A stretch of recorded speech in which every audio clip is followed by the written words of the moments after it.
Smell এত fresh লাগছে বলার বাইরে। This is the best meat box ever. Hello guys, this is Minaj and আমরা আজকে চলে এলাম কুমিল্লার সেরা একটি প্লেস যার নাম কাপস অ্যান্ড হট বাইট। এই প্লেসটা ডেকোরেশন আমার কাছে অনেক ভালো লাগছে, কারণ ডেকোরেশনটা লাইট এবং অনেক হালকার মধ্যে অনেক স্ট্যান্ডার্ড একটা ডেকোরেশন ছিল। আমার কাছে অবভিয়াসলি ডেকোরেশনটা কুল লাগছে, তাই আমি আসলে পার্সোনালি এটার কয়েকটা শট নিছি। আমি সন্ধ্যার দিকে এই জায়গাটা গেছিলাম, তো এত ভিড় পাই নাই, বাট একটু আগে গেলে হয়তো আর একটু বেশি পাইতাম। এই জায়গাটা মোটামুটি বড় ছিল এবং আপনার যদি ফ্রেন্ড সার্কেলের গ্রুপ নিয়ে আসেন তাহলে এটা আলাদা একটা কেবিন আছে যেটা আপনি দেখতে পাচ্ছেন। এবং এটা এই প্লেসটা আপনার হাত ধোয়া যে জায়গাটা, এটা হচ্ছে সামনে ডেকোরেশনটা মিররের সাথে আপনার গ্লাসের কম্বিনেশন অনেক ভালো লাগছে। প্লাস এখন যদি আমরা খাবারের দিক থেকে চলে আসি, মিট বক্সটা দেওয়ার প্রায় 10 মিনিটের মধ্যে সার্ভ করে দিছে। একটা ছোটো ক্লিক করছিলাম মিট বক্সের।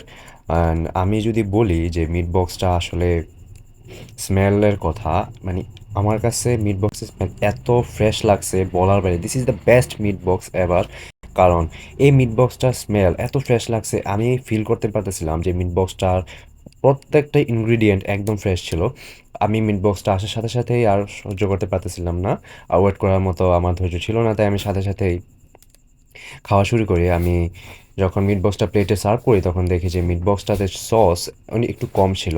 বাট আমি যখন প্রথমে মিট মিট বক্স ট্রাই করি, যে চিকেন মিট বক্সটা, আমরা দুইটা মিট বক্স অফার করি, তা একটা ছিল চিকেন আর আরেকটা ছিল সসের, দুইটাই 250 টাকা করে। চিকেন প্রাইসটা আমার কাছে নর্মালি লাগছে, কারণ আমি আর আগে অন্যান্য রেস্টুরেন্টে গেছি অ্যান্ড 200-250 টাকার মধ্যে সব মিট বক্স পাওয়া যায়। চিকেনের মধ্যে যে হার্ডনেসটা চিকেনের, এটা আমার একদমই ভালো লাগে না, কারণ চিকেনটা একটু হার্ড ছিল। আর একটু বয়েল করলে বা একটু ভেজে দিলে আমার কাছে আরও একটু ভালো লাগতো। আমি চিকেন মিট বক্সকে 10/5 দিব, অতটা ভাল লাগে নাই।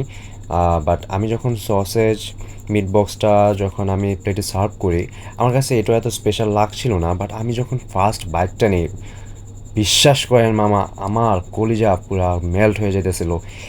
এত জোস একটা মিট বক্স ছিল। আমি আমার কুমিল্লাতে খাওয়া সব থেকে ভালো একটা মিট বক্সের মধ্যে এটাকে র্যাঙ্ক করে দিয়েছি সাথে সাথে। কারণ সসেজটা এত সফট ছিল, প্লাস এটার যে সসের কম্বিনেশনটা, সস অ্যান্ড সসেজ অ্যান্ড আপনার পটেটোর যে কম্বিনেশনটা, ওটা জোস ছিল। আমার ভাই আপনার সেম টু সেম আমার মতো সসেজ মিট বক্সটাকে ভালো রেটিং করছে অ্যান্ড উনি ফুল মিট বক্সটা এনজয় করছে। প্লাস উনি পরে আরেকটা সসেজ মিট বক্স অর্ডার করে ট্রাই করছে। তারপর কাপস অ্যান্ড হট বাই থেকে বেরিয়ে আমরা চলে যাই ডিএসপির আরেকটা জায়গায়। এটা ডিএসপির সাথেই ছিল অ্যান্ড ওইখানে আমরা যাওয়ার পর ওইখানে ভিডিও শ্যুট করার পারমিশন পাই নাই, সো আমরা একটু ছোটোখাটো একটা শট নিছি। এখানে শর্মাটা বেস্ট, কারণ আমি আগে শুনছিলাম কিছু ফ্রেন্ড থেকে। আমি শর্মাটা ট্রাস্ট করেন ভাই, এত গরম ছিল আমি আসলে হাত দিয়ে ধরতে পারতেছিলাম না। অ্যান্ড যখন আমি এটাকে খুলি, এটা থেকে এত সুন্দর একটা স্মেল আসতেছিল, কারণ মিটগুলো আমার কাছে ফিল হইতেছিল একদম টাটকা মিট, আগের না। আর যখন আমি এটাকে র্যাপটাকে খুলি, আমার কাছে ফিল হইতেছিল যে আসলে মিটের কোয়ান্টিটিটা এখানে অনেক বেশি। অ্যান্ড আমি এটাকে আনর্যাপ করতে করতে একটা জিনিসই ভাবতেছিলাম, ভাই এত জোস স্মেল কেন, এত জোস স্মেল কীভাবে হয় একটা শর্মার, এত স্পেশাল একটা স্মেল আসতেছিল। আমি নিজেকে আটকে রাখতে পারতেছি না। ফার্স্ট বাইট নেওয়ার সাথে সাথে আমার মাথা ঘুরে যায়, আসলেই আসলে আমি শর্মা খাইতেছি নাকি অন্য কিছু। এটা সসটা ট্রাই করতে মনে নাই, তারপরে আমি সেকেন্ড বাইট নেওয়ার সময় সসটা ট্রাই করি। শর্মাটা আমার কাছে একটু ঝাল লাগছে, বাট এটার যে মিট কোয়ালিটি অ্যান্ড মিটের যে টেস্টটা, এটাও অনেক ভালো লাগছে।